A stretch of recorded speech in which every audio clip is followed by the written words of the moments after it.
Olá, caros colegas, boa noite. Estou de volta aqui para falar com vocês sobre o assunto Introdução a Práticas Forenses. Eu tentei fazer a gravação desse vídeo ao vivo nesse final de semana, mas não foi possível porque a câmera, a internet daquele local não fazia a transmissão adequadamente. Então eu interrompi, porque estava cortando, caindo toda hora, eu interrompi aquela gravação. E agora eu trouxe o assunto de volta. Essa aula foi dada ao vivo na cidade de Jacobina, recentemente, no curso de perito judicial. Essa aula compõe as matérias do curso de perícia judicial. E boa noite, Ellen. Boa noite a todos. E é parte do trabalho profissional do assistente social que vai trabalhar no judiciário. Ora, para cada área de atuação, o assistente social que vai trabalhar na área, ele precisa se formar naquela área. Também, os operadores do direito também terão a mesma abrangência de interpretação, no sentido de que a prática forense de um médico é uma, a prática forense de um contabilista é outro, então a prática de um assistente social também é outra. Então, as práticas forenses em si, elas vão atender a área jurídica, as leis, as normativas, as resoluções, de um modo bem amplo e inespecífico, e quando se diz respeito a uma profissão especificamente, então também é necessário que se faça uma alusão específica dos instrumentos que aquele profissional daquela área específica vai utilizar no exercício da sua profissão. Então nós temos aqui, forense é um termo relativo aos tribunais ou ao direito. Na maior parte das vezes o termo é de imediato relacionado com o desvendamento dos crimes. Então, o judiciário que trabalha no serviço social vai trabalhar aí com desvendamento de crimes. Então ele vai investigar a cena do crime. Boa noite, Roberta Andrade. E investigar a cena do crime já causa uma certa estranheza, né? Até para os assistentes sociais. Nós não somos investigadores de polícia, nós fazemos um periciamento técnico da cena do crime. Quando houve o crime, quase sempre é o crime. Vamos supor que uma mulher sofreu violência doméstica. Então, onde ela vai ser ouvida e o seu cenário será estudado para o levantamento das informações, é uma cena de crime. Vamos supor que o direito de um usuário de uma política pública foi negado. A negação desse direito é um crime. A correção é um mandato de segurança impetrado via Ministério Público para a correção daquele crime. Então, negar um direito é crime. Injúria é crime, afronta é crime, bullying é crime. São crimes previstos no Código Penal que precisam de uma correção, de uma coerção para evitar a sua reincidência. Então, sim, o assistente social faz a investigação da cena do crime. Agora, ele faz não como investigador de polícia, mas como investigador social, aquele que vai coletar e investigar a situação para levantar informações sociais. Na aula sobre laudos e pareceres, eu vou explicar de forma mais aprofundada o que é uma perícia social, o que é um estudo social, o que é um laudo social e o que é um parecer social. E também, Vani Mafei, você sumiu, eu te esperei lá na aula, você não apareceu, você tratou que vinha e não veio. O povo estava perguntando por você. Então, partindo do princípio da introdução à prática forense, nós trabalhamos com perícias. São perícias judiciais que se transformam, no nosso caso, em perícia social. E a perícia social, ela se desdobra em estudo social, que necessita de um laudo social, que é o estudo da realidade e do sujeito que está dentro daquela realidade, e que conclui-se com um parecer social, que é a opinião técnica fundamentada teórica e legalmente pelo profissional de serviço social, e, se necessário for, um relatório, que é a síntese do parecer, do laudo e do parecer. Então, voltando para a questão da introdução a práticas forenses, existem outras aplicações do termo, como se verifica na expressão expediente forense, que designa o horário de funcionamento dos tribunais. A ciência forense é a aplicação de um conjunto de técnicas científicas para responder às questões relacionadas ao direito, podendo se aplicar a crimes ou atos civis. Então, a assistente social, nessa perspectiva aí, trabalha com direitos sociais, direitos civis e direitos políticos. Os esclarecimentos de crime é a função de destaque da prática forense, através da análise dos vestígios deixados na cena do crime, no caso, os vestígios que o assistente social investiga, procura, estuda, analisa, são os vestígios relacionados à formação das relações sociais daquele sujeito, com a família, com os vizinhos, com os filhos, com a esposa, com a lei. Então ele estuda as relações sociais, são os vestígios que acontecem dentro ali da perspectiva da cena do crime.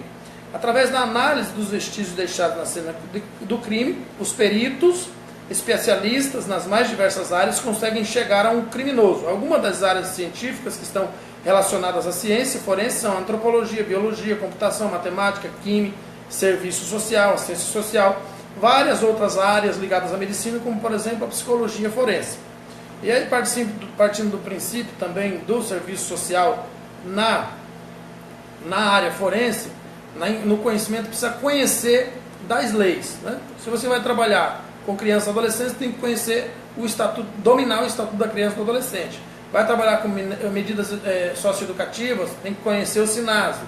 Vai trabalhar com idoso, tem que conhecer o estatuto do idoso, a política nacional do idoso. Vai trabalhar com violência contra a mulher, maus tratos contra a criança, enfim. A depender da área que você vai prestar uma perícia, que você vai examinar, tem que conhecer aquela lei, dominar aquela lei, não só conhecer superficialmente, mas conhecer com profundidade, para poder responder os anseios daquele magistrado que estará cobrando aquele conhecimento específico. Então, para responder um conhecimento específico, há necessidade de um conhecimento específico. Como a perícia vai se desdobrar em vários aspectos diferentes, então a introdução às práticas forenses determina que você conheça e com profundidade.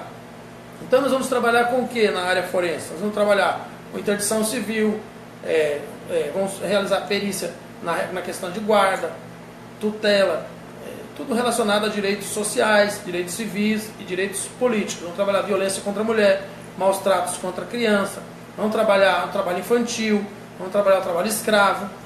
Acabei de escrever um artigo sobre a temática, chama Atuação do Assistente Social como Perito Judicial no Tribunal de Justiça de São Paulo. No meu caso, uma vivência na prática, atua realmente. Nela Carlos, me chama aí no zap para a gente conversar. Gostaria de entrevistar você para conhecer. Também gostaria de ler o seu artigo, tá bom? Posso até divulgar ele aqui na página Serviço Social, viu, Néia? Terei o maior prazer em fazer isso. É só você entrar em contato comigo, manda seu artigo, a gente divulga aí para os assistentes sociais do Brasil conhecer o seu trabalho e também conhecer a sua atuação. Então, dentro da perspectiva da prática forense, são essas áreas de atuação e podem surgir uma infinidade de outras ligadas aos direitos sociais, aos direitos civis e aos direitos políticos, né? Quem é que não assistiu ainda aí CSI Las Vegas? Então, as séries sobre investigação criminal chamam muita atenção da gente, né? Chama atenção. Você vê o sujeito político de direito excluído da sociedade que pratica o crime, que precisa em função da própria sociedade, de uma reinserção social. Nós trabalhamos toda essa perspectiva. Então o serviço social judiciário, o sócio-jurídico, o serviço social no judiciário, ele atende todas as expressões da questão social que levam aos atos infracionais, que levam ao desenvolvimento daquilo que é chamado de criminalidade. Então há de se ter um entendimento. O serviço social forense, nesse caso, diz respeito à ligação do trabalho social a temas relacionados com o direito e a justiça. Essas são palavras aí do Cefes. Em sentido lato, inclui a prática do assistente social, que de alguma forma se relaciona com questões jurídicas e processos judiciais nas áreas de direito penal, civil, famílias e menores. Exemplo disso é o trabalho desenvolvido pelos assistentes sociais nas comissões de proteção a crianças e jovens em risco, que é o CPCJ, equipes multidisciplinares de assessoria em tribunais, EMAT, julgados da paz, centro educativo, entre outros, né? Então hoje existe, inclusive, já nos CRAs, em função das demandas não alcançadas pela equipe do CRAS, que acaba surgindo no fórum, existem também a demanda que é do próprio fórum, que o fórum acaba encaminhando para o CRAS, em função de não ter assistência social. Tudo isso são questões que são contempladas e discutidas nesse curso de perito judicial que eu ministro, que está promocionalmente como lançamento por R$150. Ele custa 350, mas está 150 promocionalmente. Então eu recomendo que vocês participem, está aí logo no início da página, abertura desse curso para todo o Brasil, por R$150 por tempo determinado. Em breve essa promoção vai terminar, não terminou ainda, ainda está em aberto, R$150 o curso à distância com certificado de 120 horas, né? É só entrar em contato comigo. Então vamos lá, continuando, quais as práticas forenses no Brasil? As práticas forenses mais comuns no serviço social, eu fiz aqui algumas anotações que retirei de um documento do Cefes, também de alguns livros da doutora Borgiani que eu li, eu fiz algumas anotações. Práticas forenses mais comuns no Brasil, no perfil social e racial da população carcerária. Então, o direito do preso, daquele que está detido, também precisa ser viabilizado, em função da própria reinserção social e da diminuição da criminalidade no Brasil pela construção de uma nova ordem societária. Nós temos o princípio também de inserir todas as pessoas, inclusive a pessoa que está presa, né? Na saúde de policiais e de membros das Forças Armadas, então o serviço social que trabalha nas instituições de segurança pública, como Polícia Civil, Polícia Militar, Exército, Aeronáutica, Marinha, já temos alguns quadros assim. Então você pode participar também, o assistente social também pode participar, desenvolver sua profissão nesse espaço socioocupacional. Nos processos envolvendo guarda ou destituição do poder familiar, nas razões que levam ao acolhimento institucional de crianças e adolescentes, nas disputas patrimoniais e de renda, nas ações de interdição civil ou de tutela, na tipificação dos crimes investigados e priorizados em delegacias de polícia civil pela polícia criminal, principalmente delegacia da mulher, delegacia que atende ao menor, as internações de pessoas com transtorno mental ou deficiência intelectual pela via da interdição civil, ou às vezes aquelas internações compulsórias, que tem toda uma perspectiva de direito social, direito legal, direito civil, político. Nos ditos casos de negligência, né, nós temos os casos de negligência contra crianças e adolescentes, idosos, pessoas com deficiência ou com transtorno mental. Nas torturas a que a população institucionalizada, aprisionada, é submetida. No abrigamento à interdição, banalizados de idosos. Nas situações de violências contra a mulher, nos maus tratos contra crianças e adolescentes e idosos. Na necessidade de se encontrar culpados para as diferentes formas de violação de direitos. Então nós trabalhamos aí na perspectiva da viabilização do direito, no combate a todo tipo de preconceito, no empenho à plena emancipação do sujeito social de direito, que está incluído também nesta política pública, no empoderamento do sujeito, na sua formação pessoal.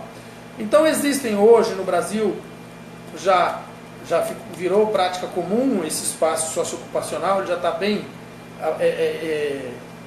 expandido, ele já está em todas as partes do Brasil. Então, em função disso e por as pessoas não conhecerem com profundidade ainda os poucos escritos que tem sobre a área, não tem muitos ainda, tem poucos, já tem algumas orientações do Cefes, inclusive eu absorvi algumas delas aqui, resumi para apresentar a vocês, que são práticas comuns, mas que são erradas no desempenho forense, na prática forense do assistente social, no trabalho sociojurídico, no desempenho socioocupacional desse espaço que é o sociojurídico. Vamos lá, práticas forenses comuns, mas que violam o projeto ético-político, que violam o princípio da ética, do código de ética, e que precisam ser evitadas. Por exemplo, estudo social para atestar a veracidade dos fatos narrados em situação, por exemplo, de denúncia de maus tratos. O estudo social, quando é feito em função dos maus tratos, ele é um instrumento para levantar informações de como, em função de que os maus tratos aconteceram. Isso? Talvez, mas ele é mais para conhecer a realidade socioeconômica do sujeito, a realidade social do sujeito, as relações com a perspectiva do materialismo histórico dialético. É para conhecer com profundidade a realidade social do sujeito, não para levantar provas, para afirmar ou negar se houve ou não fatos como narrados de maus tratos. Maus tratos em si, ele já é um crime quando denunciado. E a parte da investigação criminal é atribuição exclusiva da polícia. e não do assistente social. O assistente social não faz investigação criminal, ele faz investigação da cena do crime em função das expressões da questão social, em função das matérias do seu exercício profissional, para conhecer o sujeito social e para conhecer a família do sujeito, e levantar essas informações e apresentar como parecer do que precisa ser feito. Então, é importante observar isso. Temos também apontar em situações de violência sexual contra crianças e adolescentes quem e como a violência sexual ocorreu, com o máximo de detalhes possíveis, responsabilizando a fala da vítima pela produção da prova necessária à culpabilização do agressor. Como dito no de cima, repito aqui, não somos investigadores de polícia. Nós coletamos as questões relacionadas às expressões da questão social. Então, descobrir autores de violência contra crianças, adolescentes, idosos, mulheres, pessoas com deficiência, na perspectiva de punir supostos autores da violência, reforçando a visão de que o encarceramento é a saída para o enfrentamento da questão. Eu falei recentemente na página Serviço Social Brasil que o assistente social não deve ser justiceiro. Não há espaço no serviço social para justiceiros. Infelizmente, nós temos muitos justiceiros no serviço social, que serviriam muito bem como funcionários da segurança pública, mas não como assistentes sociais. No serviço social, a perspectiva do entendimento é científica, ela é mais profunda, ela não tem base na superficialidade, ela não se baseia no princípio da punição, ela não se baseia no princípio do encarceramento, ela se baseia no princípio da viabilização do direito. E a parte do encarceramento, da coerção, é responsabilidade da segurança pública, do judiciário, e não do assistente social, mesmo aquele que está incluído no aspecto jurídico da coisa. Mesmo aquele que está no espaço socioocupacional não pode se esquecer do projeto ético-político, não pode esquecer-se do código de ética, da sua forma de trabalho. Continuando, então, realizar exames criminológicos de modo a testar se o detento ainda possui algum nível de periculosidade em sua personalidade que o impeça de voltar ao convívio social fora do espaço da prisão. Além desse ser um trabalho da psicologia, ele também foge ao exercício profissional do assistente social, que é de viabilizar o direito. O preso tem o direito, está garantido em lei. O fato dele ser perigoso ou não é uma discussão da psicologia que não cabe ao assistente social emitir opinião a respeito. Ele tem que viabilizar o direito. O preso tem direito de ir para casa, esse direito tem que ser viabilizado. A forma como o Estado vai determinar como punição, caso ele pratique algum ato infracional, algum crime durante a sua visita à família, ou haja de forma contrária à lei, é responsabilidade da segurança pública e do judiciário, não é responsabilidade do assistente social. Então cada profissão tem que ficar dentro do exercício da sua profissão para não fugir e invadir o exercício de outras profissões. Repito, não há espaço para justiceiros no serviço social. Essa profissão não é uma profissão para justiceiros, essa é uma profissão para quem consegue enxergar além do óbvio, para quem consegue enxergar uma possibilidade de reinserção social, para quem consegue enxergar uma possibilidade de reconstrução dessa sociedade que se baseia apenas na superficialidade, no senso comum. Então, continuando aqui, afirmar, verificar se um casal está habilitado para adotar crianças, afirmando-se de diversas maneiras que são bons pais. Ora, a medição da honestidade de uma pessoa, a comprovação da idoneidade de uma pessoa, não é trabalho do assistente social. O assistente social trabalha com a perspectiva dos direitos sociais. E a perspectiva dos direitos sociais está relacionada à criança. Então a criança precisa ser alimentada, ela precisa ser respeitada, ela precisa ser bem tratada. Aquela família tem direito a receber a adoção. E o assistente social tem que viabilizar esse direito. E quem que vai verificar a idoneidade moral? O judiciário, a segurança pública, outras profissões, não o serviço social. Existe um trabalho multidisciplinar conjunto que o assistente social precisa saber o limite da sua atuação. Afirmar a incompetência de pais ou mães para cuidarem de seus filhos por meio da análise e observação de comportamentos considerados inadequados ou desajustados, ou avaliando negativamente condições materiais de vida, provocando ações de destituição de poder familiar e até mesmo de criminalização das famílias. Gente, colegas de profissão, demais pessoas que estão assistindo esse vídeo, nós trabalhamos pela manutenção da família e não pela destruição da família, como querem afirmar os tradicionalistas. Eu tenho falado muito nos cursos onde tenho ministrado que existe um grupo de pessoas muito grande, inclusive no Brasil, dizendo que o serviço social e alguns pensamentos da liberdade de ir e vir estão lutando para destruir a família. Isso não é verdade. Nós lutamos pelo reconhecimento da família homoafetiva, porque a família homoafetiva existe desde de Moisés. Ela existe antes de Moisés. Nós temos comprovações arqueológicas que provam que a família homoafetiva existe há milhares de anos. Ela sempre esteve aí. Não somos nós que estamos inventando a família afetiva. O problema é que ela sempre foi excluída, ela foi negada, ela foi vilipendiada, ela foi segregada, ela foi morta, destruída, perseguida. Nós não inventamos, não. Ela existe na sociedade, é papel dessa sociedade reconhecer o que existe dentro dela e criar leis para proteger esses cidadãos de direito.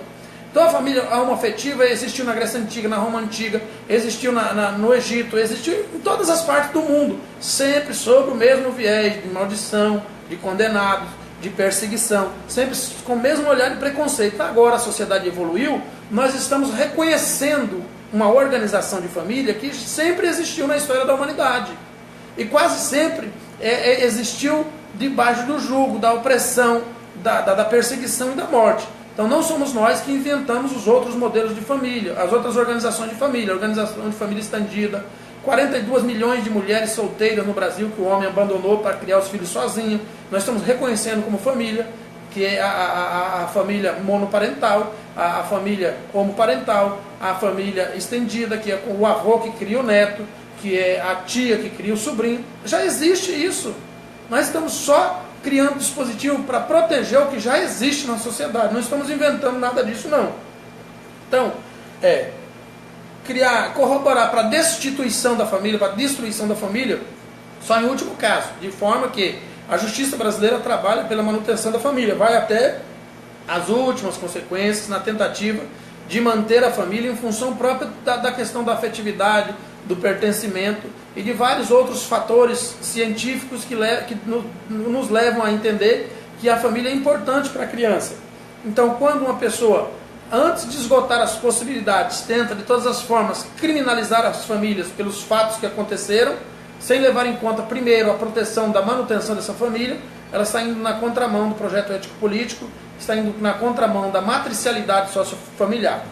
Corroborar para atestar incapacidade de idosos, pessoas com transtorno mental, com deficiência, sem questionar a importância de estimular a autonomia deste segmento populacional, alimentando ações indiscriminadas de interdição civil.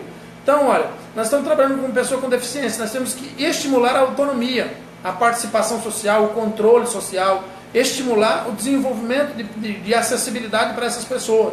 Estamos trabalhando com pessoas com transtorno mental, temos que estimular a participação da família para que ele tenha mais direitos viabilizados, para que ele tenha autonomia e não o contrário. Então, no judiciário, nós temos que pensar a nossa profissão em função do usuário da política pública e não contra ele.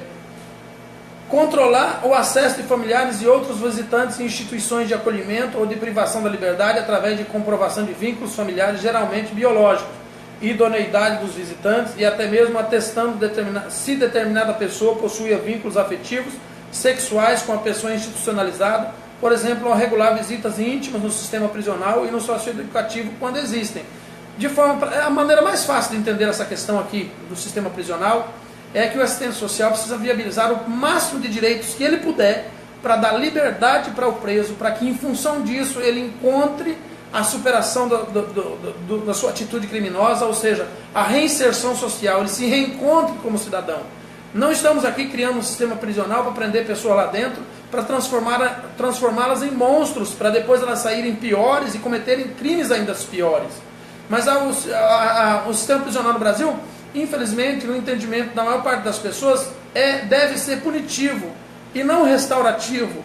Então esse é um entendimento superficial de justiceiros. Eu espero muito que no serviço social o pensamento das pessoas não seja assim, mas que se entenda que o sistema prisional, pelo próprio bem da própria sociedade, seja restaurativo e não punitivo. Avaliar comportamentos inadequados no interior das instituições de acolhimento e de privação de liberdade, até mesmo em inquéritos administrativos envolvendo trabalhadores das instituições, sabendo que que determinadas avaliações produzirão sanções ou não acesso a benefícios e direitos por parte da população usuária. Então toda essa discussão aqui já são de casos que já foram violadores de direito pelo Brasil afora, que já aconteceram. Então já estão em pauta na discussão da prática forense, porque já aconteceram. Pessoas já foram vítimas disso, já aconteceram no Brasil, e por isso foram trazidos para a pauta dos Cefés, para a discussão da mesa redonda, para ser discutido e debatido essas práticas para a superação, sempre tendo encontro, tendo em mente, sempre tendo ciência, estando ciente de que o direito social, civil e político do usuário é obrigação da sua manutenção e do aumento dessa viabilização por parte do assistente social. Ou seja, o assistente social trabalha em função disso, e não em função da punição, não em função de produzir provas para a condenação, não em função da destituição das famílias, não em função da denúncia no sentido mais prático do exercício profissional. É claro que enquanto cidadão eu posso fazer uma denúncia. Como assistente social, no exercício da profissão, não há possibilidade para encaixar dentro de uma perícia um comportamento de denúncia. Lembrando a todos que a justiça é imparcial, o assistente social não é. A justiça é neutra, o assistente social não é. Então nós trabalhamos na perspectiva da apresentação técnica, da opinião técnica de um entendimento específico para a viabilização do direito daquele que foi vítima de um procedimento, de um processo. Então nós estamos do lado dele, e somente dele. Então não existe parcialidade nesse aspecto, como não existe neutralidade.